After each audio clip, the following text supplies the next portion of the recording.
مسجد نبوی کا صحن تھا اور ایک شخص کونے میں بیٹھ کے دعا مانگ رہا ہے. ذرا اس کے دعا کے لفظ سنیے. اللہم انی اسألک بانک انت اللہ.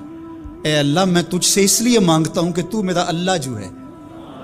ذرا غور کیجیے. میرے والد گرامی فرماتے تھے کہ بیٹا باپ سے کہے کہ ابا جی میں آپ سے اس لیے مانگ رہا ہوں کہ آپ میرے ابو جو ہیں، تو باپ کو اپنا وجود بیچ کے بھی دینا پڑا تو اس کی ڈیمانڈ پوری کرے گا. جو اس نے لفظ ہی ایسا کہہ دیا تو بندہ کیا کہہ رہا ہے؟ اللہم انی اسألک بانک انت اللہ. اللہ میں تجھ سے اس لیے مانگ رہا ہوں کہ تو میرا اللہ جو ہے. لا الہ الا انت، تیرے علاوہ کوئی ہے بھی تو نہیں.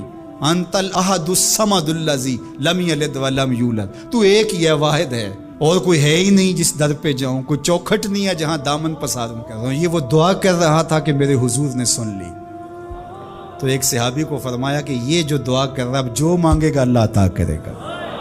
مسجد نبوی کا صحن تھا اور ایک شخص کونے میں بیٹھ کے دعا مانگ رہا ہے. ذرا اس کے دعا کے لفظ سنیے. اللہم انی اسألک بانک انت اللہ. اے اللہ میں تجھ سے اس لیے مانگتا ہوں کہ تو میرا اللہ جو ہے.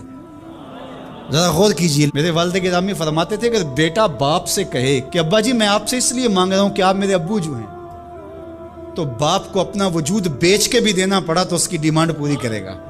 جو اس نے لفظ ہی ایسا کہہ دیا تو بندہ کیا کہہ رہا ہے؟ اللہم انی اسألک بانک انت اللہ. اللہ میں تجھ سے اس لیے مانگ رہا ہوں کہ تو میرا اللہ جو ہے. لا الہ الا انت، تیرے علاوہ کوئی ہے بھی تو نہیں.